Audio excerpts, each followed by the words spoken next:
자, 우리가 로마서 강의 이제 오늘 14번째 시간인데 중간에 2번 정도의 주제 설교를 하긴 했지만 사실 그것도 큰 그림 안에서 로마서 설교이긴 합니다. 어쨌든 간에 오늘 로마서 강의 14번째 설교를 할 차례고요. 로마서 6장에 우리 그리스도와의 연합 이후에 설교를 하려고 하는데 오늘 제목은 여기 보시는 것처럼 의의 병기, 의의 도구라는 제목으로 이제 설교를 하려고 합니다. 그래서 오늘 본문을 읽어보려고 하는데요. 혹시 이제 성경 있으신 분들은 보셔도 되고 꼭 큰 소리로 안 하셔도 됐습니다. 그냥 눈으로 보셔도 되고요. 자, 가정에서는 좀 읽으셔도 상관없겠죠. 로마서 6장 12절에서 23절을 한번 찾아보겠습니다.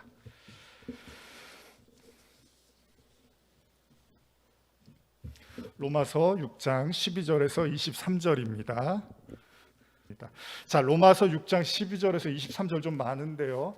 한번 제가 천천히 읽어드릴 때 눈을 읽으셔도 되고 또 조용하게 읽으셔도 좋습니다.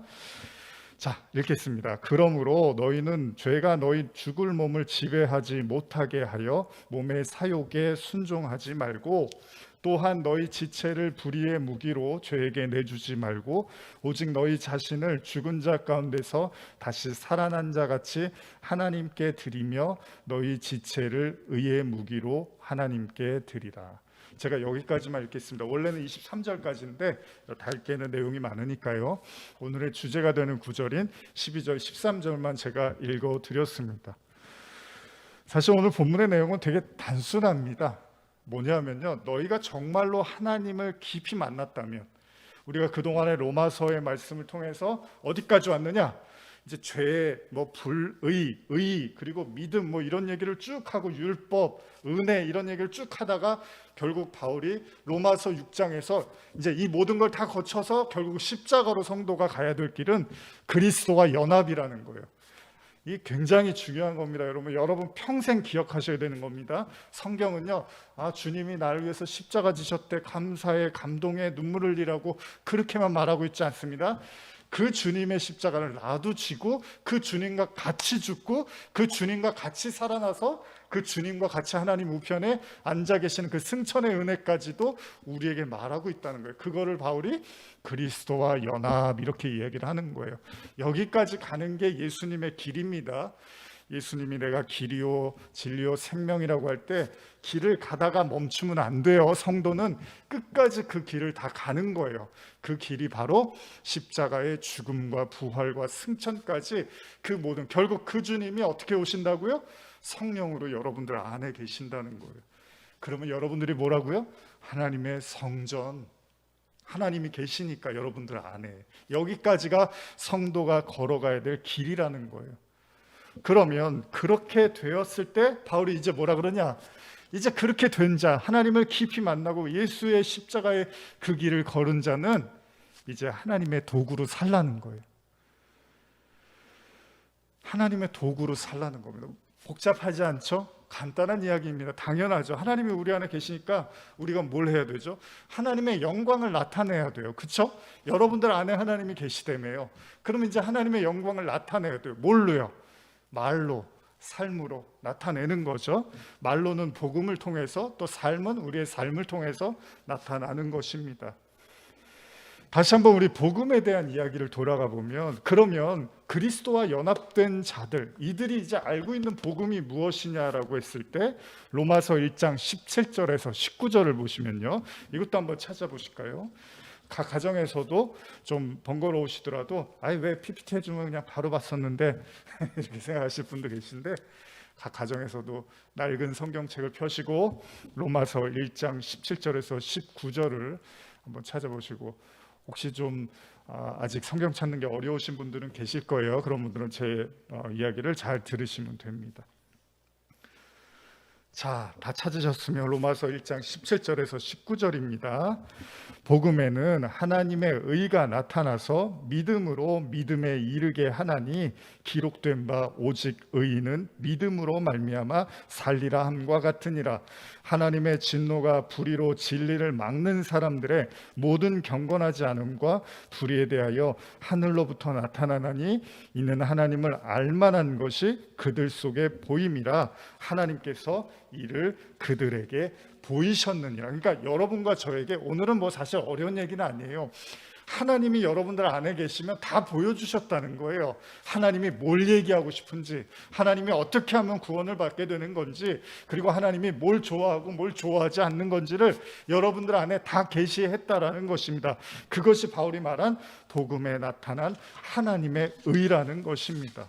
근데 그러면 우리가 이제 복음을 배웠어요. 그리고 복음을 통해서 우리가 그리스도와의 연합을 경험했다면 이제 하나님의 뜻을 알았다라는 거예요. 하나님이 구원을 그냥 율법을 열심히 지켜갖고 구원받으려고 하면 잘했다 칭찬해 주시는 게 아니라, 오히려 하나님은 우리의 행위를 보시는 게 아니라 우리의 믿음으로 구원을 하시는구나. 이걸 이제 우리가 알았어요. 그러면 뭘 해야 되냐? 우리 같은 장에 있는 1장 25절을 보시면, 여기도 한번 읽어볼까요? 로마서 1장 25절입니다.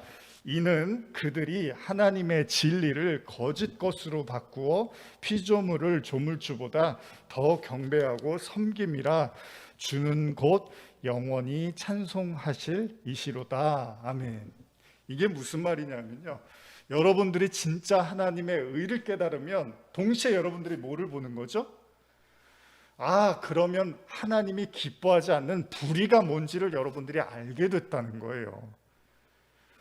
잘 들어보세요. 바울이 그 하나님을 만나기 전에, 예수님을 만나기 전에는 이게 의로운 거야 라고 하면서 예수 믿는 자들 막 핍박하고 괴롭히고 죽이러 다녔어요. 그러면서 이게 하나님의 영광이지 그랬는데, 예수님을 딱 만나고 나니까 아이고, 이거 내가 하나님한테 다 반대되는, 하나님을 대적하는 행동만 했구나라는 걸 알게 됐잖아요. 그러고 나니까 바울이 뭐라 그러고 다녀요? 그리스도의 십자가만 얘기해요. 그러면서 뭐라 그래요? 지금 너희들이 하는 게 그리스도를 대적하고 있는 거야. 이거를 바울이 얘기해주고 다니더라는 거예요. 왜요? 그동안은 이게 불인 줄을 모르고 의인 줄 알고 막 했는데, 진짜 하나님을 만나니까 이게 불이었던 거예요. 이게 불인 거를 아니까, 이제 의가 뭔지를 아니까 불의에 대해서 말하기 시작했다는 거예요. 그래서 여러분, 바울이 로마서 쓴 거잖아요. 로마서 내용이 다 뭐예요? 유대인들 향해서 그거 잘못됐다니까, 그거 아니라니까, 그렇게 하지 말라니까 계속 얘기를 하는 거예요. 피를 토하면서 얘기를 하는데, 당시 유대인들에게는 안 들리겠죠, 이 이야기가. 그러니까 여러분들이요, 진짜 복음을 깨닫잖아요. 그것도 다 여러분들 십자가인 거예요. 여러분, 바울이 다메섹 도상에서 예수님 안 만났으면 바울이 이렇게 살 필요가 없어요. 그렇죠? 그냥 바리새인, 유대인 중에 유대인 학식 있는 사람으로 이렇게 고상하게 힘있게 사람들 존경받으면서 살았는데, 나중에 복음 알고 나서 바울이 가는 데가, 제일 많이 가는 데가 어디예요? 감옥이에요. 감옥. 예수님 만나고 복음 깨닫고 나니까 삶이 완전히 나랑으로 떨어져요. 그렇죠? 너무 안 됐죠, 사실 바울의 삶이. 그 잘난 바울이 복음 알고 나니까 맨날 감옥에서 매나 맞고 있고, 그렇죠? 너무 많이 맞아서 어쩔 때는 고린도 말씀 보면 진짜 죽기 직전까지 맞았다고까지 얘기를 해요. 그러니까 복음을 안다는 거는 사실 이게 여러분과 저도 마찬가지. 진짜 우리가 하나님의 의가 뭔지를 깨달으면 이제 우리의 몫인 거예요. 그건 고난이 오든 환난이 오든 아픔이 오든 어쨌든 알아버렸어, 하나님의 뜻을. 그럼 전해야죠 뭐. 근데 전하는데 사람들이 박수 쳐줘요? 전혀 박수 안 쳐줘요. 사도행전 7장인가요? 스데반이 복음 말했더니 어떻게 해요? 다 돌 들고 던지는 거예요. 비를 맞고 소리를 지르고 소리를 지르면서 사람들이 돌을 던지더라는 거예요. 근데 그때 스데반이 뭘 보죠? 하늘이 열리고 하나님 우편에 앉은 예수 그리스도를 보면서 거기서 뭐라 그래요? 주여, 저들의 죄를 용서해 주세요. 모르고 하는 겁니다. 그러니까 모르고 하는 거예요. 그죠? 모르고 하는 거예요. 근데 안 사람은 어떻게 해요? 안 사람은 그 핍박이, 그 고난이 와도 말을 하는 거죠. 그래서 우리가 예수라는 길, 우리 요한복음 14장 6절 보시면 예수께서 이르시되 내가 길이요 진리요 생명이니 나로 말미암지 않고는 아버지께 올 자가 없다 그러잖아요. 그 얘기가 뭐예요? 여러분과 제가, 아까도 제가 기도하면서 말씀드렸지만, 그 예수라는 길을 계속 걷다 보면 결국은 누구한테 간다고요? 나로만 말미암지 않고는 아버지께 올 자가 없다니까, 반드시 예수라는 길을 가야지만 거기서 누굴 만나요? 아버지를 만나는 거예요. 근데 그냥 그 예수를 찬송만 하고, 아이고 예수님 감사해요, 아이고 예수님이 나를 위해서 죽으셨대, 이렇게 감상만 하라는 게 아니에요. 성경은 그 예수의 그 길을 저와 여러분도 같이 걸어가는 거죠. 그쵸? 그게 십자가의 길이라고 하는 거잖아요. 그래서 7절에서 뭐라고 하시냐면 너희가 나를 알았더라면 내 아버지도 알았으리로다. 이제부터 너희가 그를 알았고 또 보았노라. 여러분들이 그리스도와 함께 연합이 되면 그걸 하나님을 봤다고 하는 거예요. 왜요? 그리스도가 하나님 우편에 앉아 계시니까 그 하나님이 우리 안에 계신 걸 그걸 봤다고 하는 거예요. 예수님이. 그래서 도망가요. 제자들이 주님 하나님 좀 보여주세요 그랬더니 뭐라 그래요? 너희가 나하고 오래 그렇게 있었는데 아직도 하나님을 보여달라 그러냐 이러잖아요. 하나님은 여러분들 안에서 계시되어지는 것이라는 거죠. 그래서 예수님이 이 길을 걷지 않고 엉뚱한 길을 가는 사람들한테 요한복음 10장 1절에 뭐라 그래요? 내가 진실로 너희에게 이르노니 문을 통하여 양의 우리에 들어가지 아니하고 다른 데로 넘어가는 자는 절도요 강도며 2절 문으로 들어가는 자는 가는 이는 양의 목자라 이렇게 말을 하는 거예요. 우리는 좁은 길을 택한 사람들입니다. 예수라는 문을 택한 자들이고 예수라는 길을 택한 자들이에요. 근데 사람들은 넓은 길로 가는 거예요. 넓은 길이 뭐라고요? 로마서에서 바울이 말한 것처럼 내가 어떻게 노력해서 내 방식대로 구원에 이르려고 하는 거. 예수의 그 길을 가지 않고 내 그냥 사람들이 신앙생활하면 재밌어요. 그냥 다 사람들이 생각이 다르잖아요.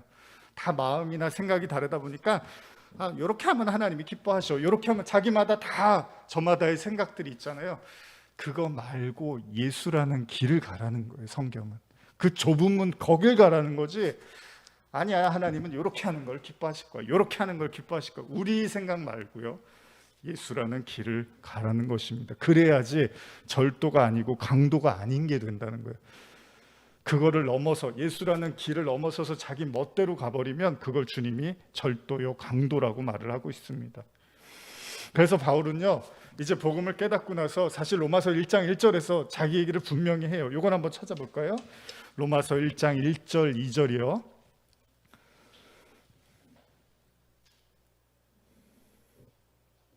로마서 1장 1절 2절 보면 같이 읽어볼까요? 예수 그리스도의 종 바울은 사도로 부르심 받아 하나님의 복음을 위하여 택정함을 입었으니 이 복음은 하나님이 선지자들을 통하여 그의 아들에 관하여 성경에 미리 약속하신 것이다. 여러분 바울이 원래부터 택함 받았던 사람이 아니었습니다. 그렇죠? 바울은 바리새인 중에 바리새인으로 살았어요. 그런데 보세요. 여러분과 저도 마찬가지인 거예요. 바울이 복음을 깨닫고 나니까 내가 이 복음 전하라고 하나님이 나를 택하신 거였구나라는 걸 그제서야 알게 되는 거죠. 오늘날도 마찬가지입니다. 여러분 뭐 사도냐 아니냐 이런 게 중요한 게 아니라 여러분과 제가 진짜 복음이 뭔지를 깨달았으면 하나님이 바로 그게 여러분들 택하신 거예요. 가서 말하라고 깨닫게 하신 거잖아요. 선지자가 뭐예요? 선견자가 뭐예요? 먼저 안 자들, 먼저 깨달은 자들이죠. 그럼 먼저 알았으면 책임이 있는 거예요. 먼저 봤으면 책임이 있는 거예요. 아는 걸 보고 들은 거를 말해야 되잖아요. 그걸 뭐라 그러죠? 성경에서 증인이라고 그러죠. 증인. 내가 보고 들은 걸 말하지 않을 수가 없다라고 하잖아요. 바울이 그러는 거예요. 야 이제 보니까 하나님이 나를 이 복음 전하라고 이방인의 사도로 부르셨구나라는 걸 진짜 복음을 깨닫고 나니까 이렇게 알게 됐다라는 겁니다. 그래서 아주 만인에게 선포해요. 나는 사도로 부르심 받았어. 우리가 예전에도 이야기 나눴지만 바울은 예수님과 함께한 적이 한 번도 없습니다. 그래서 이 얘기를 사람들한테 하면 오해를 받을 수가 있어요. 왜? 너는 예수하고 함께한 적이 없는데 무슨 사도냐? 제자들은 맞지만 너희는 아니다. 그럼에도 불구하고 바울은 자기를 사도라고 말하고 있어요. 왜? 그 그리스도의 십자가와 부활과 그 하나님의 영광을 다 보고 나니까 난 이제 복음밖에는 내 삶의 이유가 없어. 이렇게 말을 하는 거예요. 여러분 오늘날 뭐 여러 가지 코로나도 그렇고 뭐 여러 가지 때문에 우리가 막 휘청거리고 힘들고 풍랑이 치고 또 주변의 상황들과 환경 때문에도 많이 노출되어 있는데 또 건강이라든지 여러분들 많은 문제들이 있는데 사실 성도는요 정체성이 딱 하나입니다. 뭐죠? 하나님의 사람, 그리스도인. 이게 전부예요. 우리는 그러니까 사나 죽으나 우리는 거기서 답을 찾아야 되는 사람들이에요. 하나님 말씀에서, 하나님과의 관계에서, 기도해서 거기서 우리는 우리의 정체성을 찾아야지 다른 데서는 우리의 정체성을 찾을 수도 없고 찾아도 만족이 안 됩니다. 제가 좋아하는 말씀처럼 풀은 마르고 꽃은 떨어지지만 하나님의 말씀은 영원하다 그랬잖아요. 실제로 저도 그런 것 같아요. 뭐 아직 젊지만, 그러나 항상 무너지고 어렵고 이제 포기할 것 같고 이제 끝이 보일 때마다 저를 일으켜 세우는 건 말씀밖에는 없었습니다. 성도의 정체성은, 성도의 유일한 어떻게 보죠? 근자감, 자존감은 하나님 말씀밖에는 없습니다. 여러분들도 말씀을 대할 때 정말 목숨처럼 대해야 되는 이유겠죠. 예수님이요, 예수님의 사역을 보시면 요한복음 2장에 보시면 이런 내용이 나와요. 여러분들이 잘 아시는 성전 정화 사건 있죠. 예수님이 성전, 예루살렘 성전에 유월절을 맞이해서 올라가시는데, 가까울 때, 근데 뭐 하고 있죠? 성전 안에서 소하고 양과 비둘기 파는 사람들을 보시죠. 근데 예수님이 거기서 뭘 하세요? 아이고 저러면 안 되는데, 아이고 저러면 안 되는데, 아이고 저거 하나님이 안 기뻐하시는데, 이러지를 않고요, 과감하게 그거를 노끈으로 채찍을 만들어서 그걸 다 때려버리십니다. 그리고 다 엎어서 다 내쫓아버리고 돈 바꾸는 사람들 그 상도 다 엎어버립니다. 그리고 뭐라 그런지 아십니까? 내 아버지 집을 장사하는 집으로 만들지 말라고 하죠. 그러면서 예수님이 하신 말씀이 뭐냐면, 뭐라 그랬죠? 여러분 아시는 요한복음 2장 17절에 이렇게 기록되어 있어요. 제자들이 성경 말씀의 주의 전을 사모하는 열심이 나를 삼키리라 한 것을 기억하더라. 참 재밌죠? 예수님이 혼을 낼 때 뭐라고 혼을 내냐면, 야 이렇게 하면 안 되지, 이렇게 혼을 내신 게 아니라 니들의 그 열심, 너희들이 그 하나님을 열심히 섬기겠다고 하는 그 노력이 오히려 진리를 삼켜버리는구나. 그러니까 저마다 사람들은 자기만의 길이 있고 자기만의 신앙이 있고 자기만의 방식이 있다는 거예요. 근데 예수님이 오셔서 어떻게 해요? 그거 아니라고 말씀을 하시는 거죠.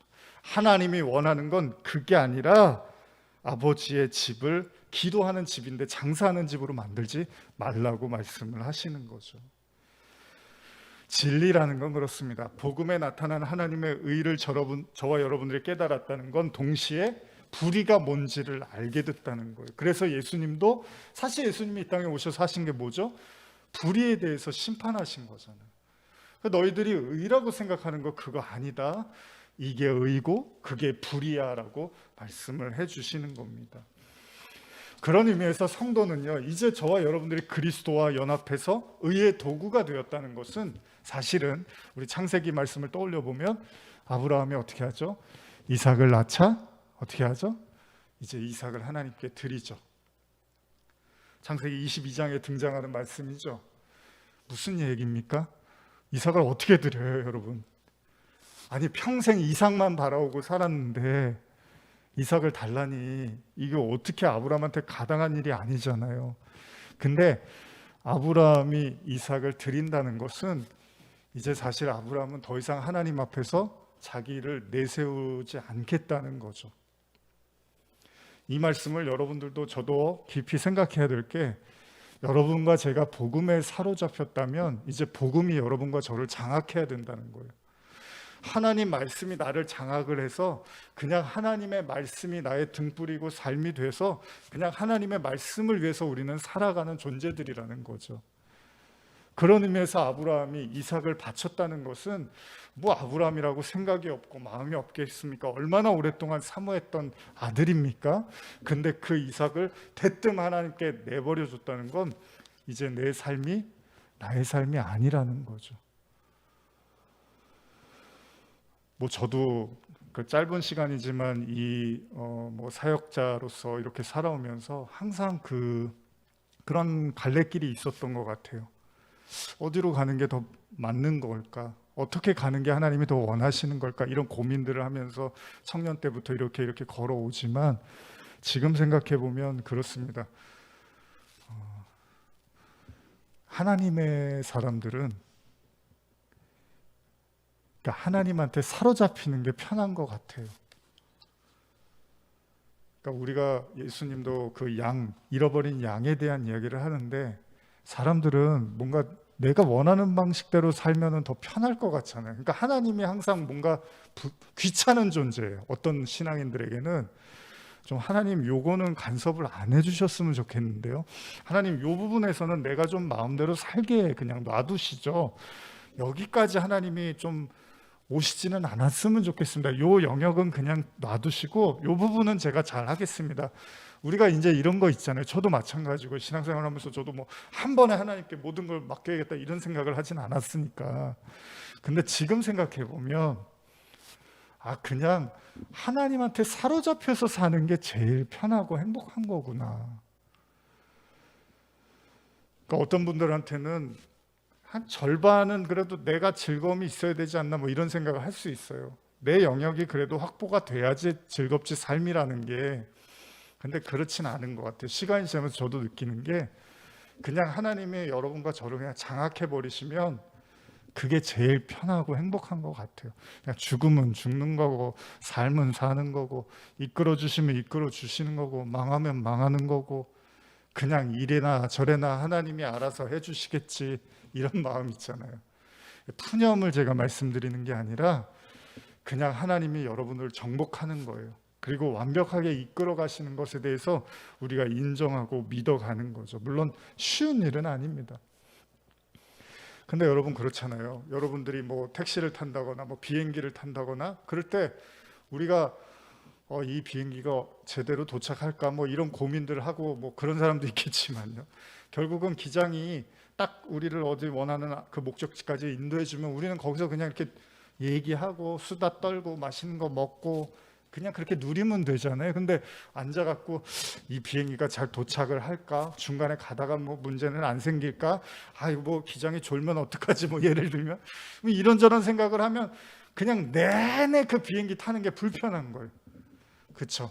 근데 뭐 이래나 저래나 알아서 잘 가겠지 뭐 옆에 있는 사람하고 얘기도 좀 하고 화장실도 좀 갔다 오고 밥도 좀 먹고 뭐 영화도 한 편 보고 그냥 이렇게 다 맡겨버리는 거죠. 그러니까 하나님이 불청객이 아니라는 거예요.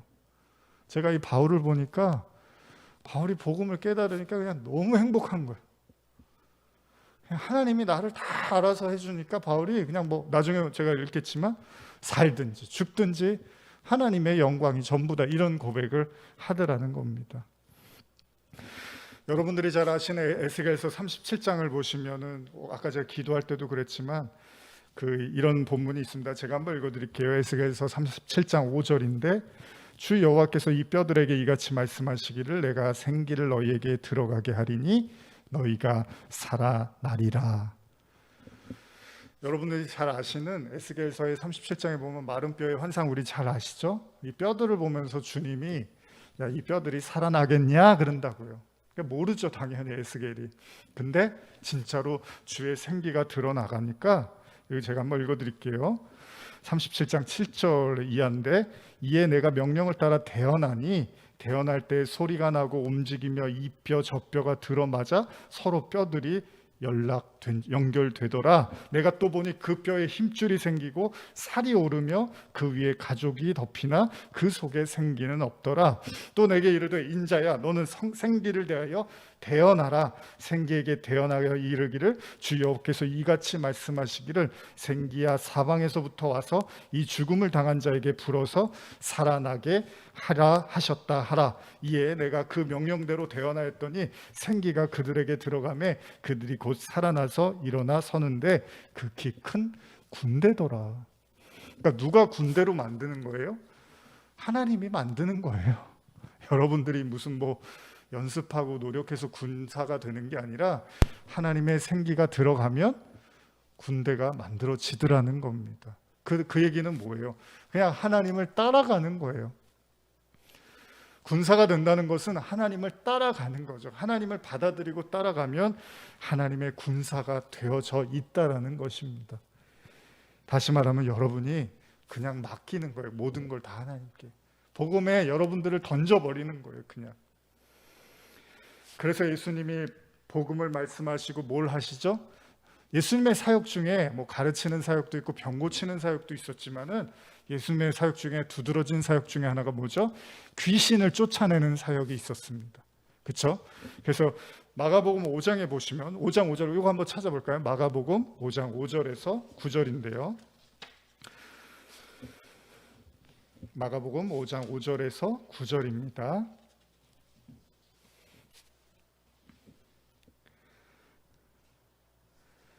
혹시 다 찾으셨으면 한번 읽어볼까요? 마가복음 5장 5절에서 9절입니다. 밤낮 무덤 사이에서나 산에서나 늘 소리 지르며 돌로 자기의 몸을 해치고 있었더라.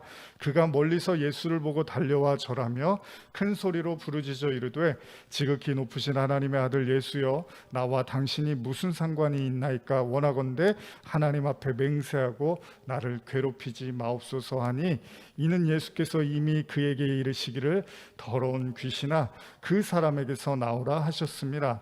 이에 물으시되 내 이름이 무엇이냐. 이르되 내 이름은 군대니 우리가 많음이니이다. 예수님이 하나님의 군사로 하나님의 아들로서 영적인 권세를, 하나님의 아들의 권세를 가지고 어떻게 하는 거죠? 한 사람에게, 귀신 들린 자에게 갔더니 뭐라 그래요? 군대래요. 군대.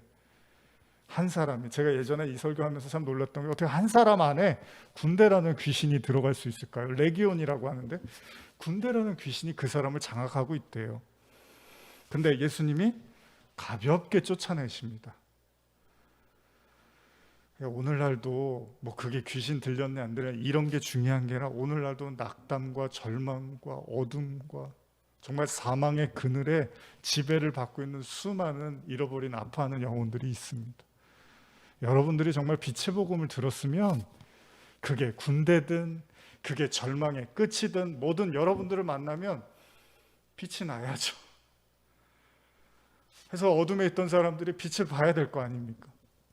예수님이 군사로 오신 거예요. 그죠? 그래서 그 군대에 귀신 들린 자를 그냥 이렇게 가볍게 쫓아내 주시는 거죠. 바울이 나중에 뭐라 그래요? 여러분과 제가 이제 정말로 주님 안에서 뭐라 그래요? 강건해지고 전신갑주를 취하라는 이야기를 하는 거죠. 영적 전쟁이란 말 들어보셨잖아요. 그런 걸 좀 하고 사십니까? 하고 사시는 분들도 있고 그냥 그런 거는 뭐 나하고 관련 없는 거고. 어쨌든 이 세상은 어둠의 세상이 주관한다며요. 어둠이 주관한다며요. 우리 모두는 아담의 그 뱀의 말에, 그 뱀의 유혹에 넘어가서 그 마귀의 종처럼 살고 있는 거라며요. 성경에. 예수님이 그래서 바리새인들이 예수님하고 논쟁할 때 너희 마귀의 자녀다 이렇게 얘기를 했죠. 하나님의 말씀을 거스르는 불의, 진리가 아닌 것을 진리인 것처럼 말하고 구원이 아닌 것을 구원인 것처럼 말하고 복음이 아닌 것을 복음인 것처럼 말하는 이 세상 속에서 여러분들은 과연 그 군대와 같은 엄청난 그 세력 앞에서 여러분은 어떤 자세를 취하고 살고 계십니까? 우리가 정말로 복음으로 거듭난 사람들이라면 여러분들의 십자가의 그 군사로 하나님의 생기로 여러분들이 군사가 된 사람들이라면 여러분들이 해야 될 일은 바로 이 비진리의 세상, 하나님의 진리를 거짓으로 바꿔버린 이 세상 속에서 반드시 진리의 말씀을 선포하고 그 영광을 드러내야 된다는 것이죠. 그러기에는 너무나 많이 지쳐있고 무너져 있습니다. 아예 그런 영적 전쟁조차도 생각하지 못하는 그런 수많은 성도들이 있습니다. 그래서 복음을 제대로 알아야 되는 겁니다. 바울이 그런 얘기 하잖아요. 하나님의 나라는 말에 있지 않고 능력에 있다고. 그러니까 여러분과 제가 진짜 하나님의 나라를 소유한 사람이면 그냥 말만 떠드는 게 아니라 진짜 그 능력이 나타난다는 거예요. 어떻게 해요? 이렇게 군대의 귀신에 사로잡힌 자에게 하나님의 나라를 예수 그리스도가 선포되니까 그 모든 어둠이 떠나가더라는 겁니다. 근데 그 하나님의 나라를 그냥 말로만 가지고 있으면 삶에서 어떤 능력도 나타나지를 않는다는 거죠. 여러분들은 정말로 의의 도구로 살기를 원하십니까? 도구라는 게 뭐죠? 도구라는 거는 주인이 필요할 때 쓰는 거죠. 그죠? 뭐 젓가락, 숟가락, 그릇, 그죠? 뭐 제가 이 그릇에다가 뭐 예를 들면 가끔 옛날에 이렇게 금붕어 키우고 그럴 때 이제 밥 먹는 그릇에다가 뭐 이렇게 뭐 물고기 담그고 하면 다른 데다 담그라고 뭐 이렇게 주변에서 얘기도 하고 하는데, 그게 중요한 게 아니라 주인이 원하는 대로 쓸 수 있는 게 그릇이죠, 그죠? 그러니까 저와 여러분들이 진짜로 하나님의 도구가 됐다는 건 아까 아브라함처럼 이삭을 달라고요? 왜요? 하나님 왜 이삭 갖다가 뭐 하시게요? 아니 줄 때는 언제고, 이런 말을 하지를 않아요. 그냥 그러세요? 알겠습니다, 이렇게 가는 거잖아요. 이게 도구죠. 도구는 그냥 하나님이 이리 가라 그러면 이리 가고, 저리 가라 그러면 저리 가고, 이거 해라 그러면 저거 하고. 근데 그게 여러분 불행이 아니라는 거예요. 뭐 선교사님들은 뭐 불행한 사람들인가요? 나 살 거 다 있는데 그거 포기하고 저기 갔어. 근데 그게 불행이 아니라니까요. 하나님이 그냥 그리로 이끌어 가시는 거예요. 하나님이 동행하는데 왜 불행해요? 바울이 이런 고백을 하는데요, 이 고백을 한번 읽고 이제 마무리를 했으면 좋겠습니다.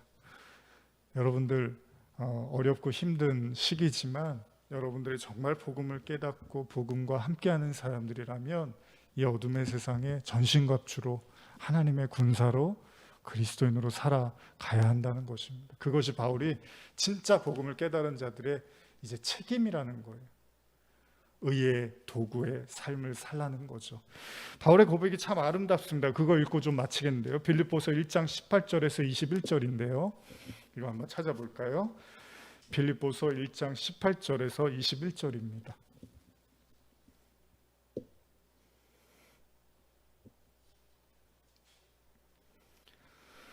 우리 바울의 그 심정을 또 여러분들의 마음을 또 여기에 같이 녹여서 한번 이걸 같이 천천히 읽어보고 이제 말씀을 좀 마무리하려고 합니다. 빌립보서 1장 18절에서 21절입니다.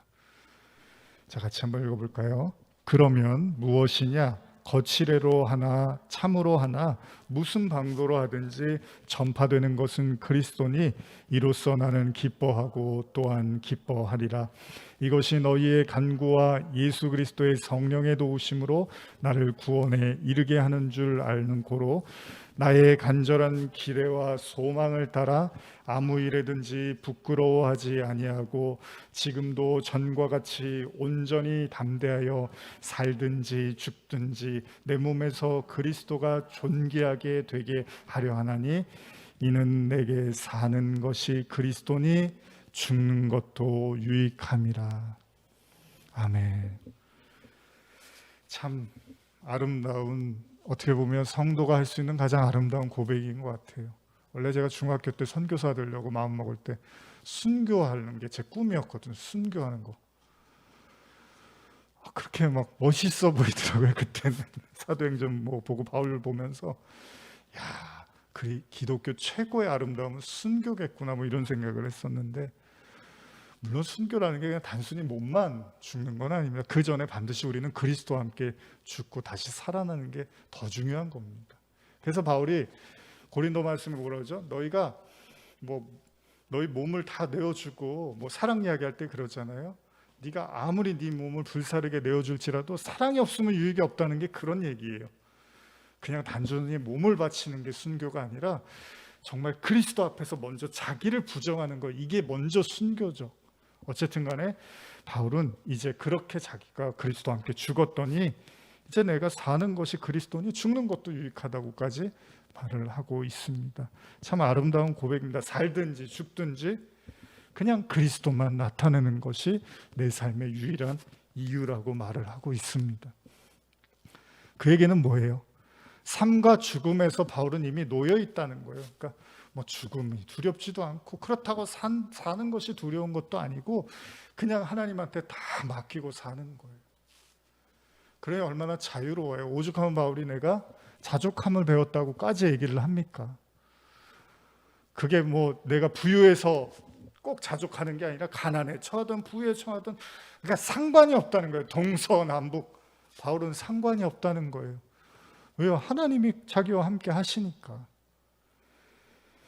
제가 이 바울의 고백을 현대어로 한번 읽어드리고 이제 마치겠습니다. 현대어 성경이 더 이렇게 감동적인 것 같아요. 여러분들 모르겠어요. 오늘 설교 어떻게 들으셨는지 모르지만 뭐 제가 가끔 드리는 말씀이지만 그냥 하나님께 다 맡기고 여러분들은 자녀답게 기쁨과 은혜 가운데 이 어려운 시간이라 할지라도 하나님의 자녀답게 사셨으면 좋겠습니다. 제가 현대어 성경 읽고 찬양하고 마치겠습니다.